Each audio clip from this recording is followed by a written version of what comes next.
Bethesda is back. That was the message the studio conveyed, successfully I might add, at Starfield Direct. The last time Starfield was showcased a year ago, I was scathing of what looked like a bland, soulless, and poorly optimised sci-fi game. I was all the more skeptical of Starfield in light of the bitter disappointment that was Fallout 76. But the Starfield showcased by Bethesda last week feels like it has a soul, and I feel assured that Bethesda are no longer a studio heading in the wrong direction. Starfield, based on what we've seen at Direct, is going to be an RPG true to Bethesda's roots. The first thing that struck me from the recent showcase was Starfield's story. A mystery is always solid grounding for a game narrative, and there's no greater mystery than that of a lost civilization. The player's goal in Starfield is to find, collect, and investigate a set of mysterious alien-made artifacts scattered across the system. These artifacts are intriguing not only because they are non-human in origin,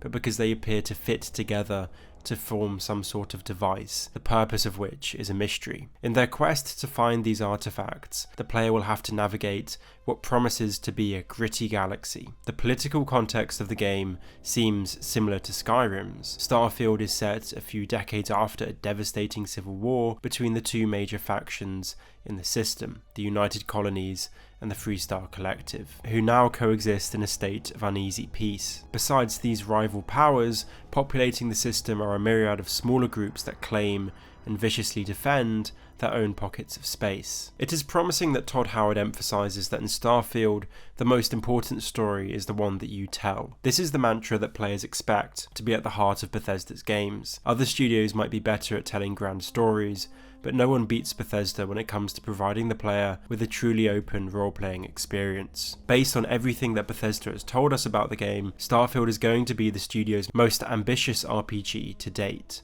Aesthetically, there's an unprecedented amount of customization. Not only can you choose the way that you look, but you can also customize your weapons, your ship, and your planetary outposts. What's more, your character feels all the more yours because they are, once again, voiceless. But perhaps more importantly, through your choices, you can be whoever you wish to be in Starfield. A callous pirate, a principled scientist, a vigilante, you name it, you can become it. From what we were shown in Starfield Direct, there's a lot to be excited about. However, my excitement for Starfield's eventual release in September is tempered by skepticism. The whole point of a showcase like this is to give the potential player a holistic, in-depth look into a game. Trailers can be deceiving and audiences know this, so a deep dive helps to convince an audience that the game is in fact what the developers claim it is. Starfield Direct only partly does this for me. As much as it's tempting to jump onto the Starfield fanboy bandwagon, my gut tells me to hold back.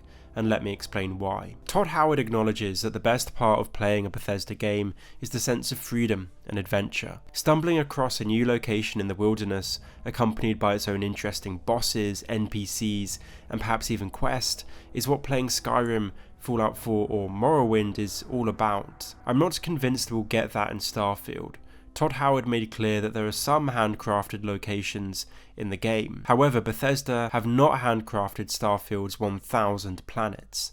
Apart from select locations, the surface of Starfield's planets are procedurally generated. Using procedural generation enabled Bethesda to make an unprecedentedly large RPG. Truly, the scale of Starfield is insane. Each of the 1,000 planets you can explore are many times larger than Skyrim's map. This means that it would take thousands upon thousands of hours for you to explore every inch of every planet.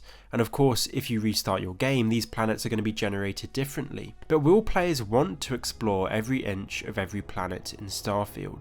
Skyrim's map was small, tiny compared to Starfield's, but every single location had a story of its own to tell, be it Azura's statue, Bard's Leap Summit, or Blackreach. In Starfield, I'm not going to want to explore the surface of every planet if these planets are only going to be populated by generic locations offering shallow fetch quests. For me, watching the Starfield showcase brought to mind games like Dragon Age Inquisition and Assassin's Creed Origins. Both games are, in many respects, worthy RPGs with strong stories and compelling characters, but they are both hamstrung by the fact that they are bloated. In each game, you're forced to mindlessly explore countless generic locations and to complete numerous storyless quests for the sake of accruing XP. As amazing as Starfield's customization, characters and story might be, I do not want to play a game where exploration feels like a chore. I would much rather play a story-driven, sci-fi RPG with only 100 handcrafted planets than 1,000 procedurally generated ones. Perhaps my fears are unfounded. Maybe Bethesda have found a way to procedurally generate locations with depth and character, and in any case I do hope that Starfield is a roaring success. From the looks of it, the employees at Bethesda have poured their hearts and soul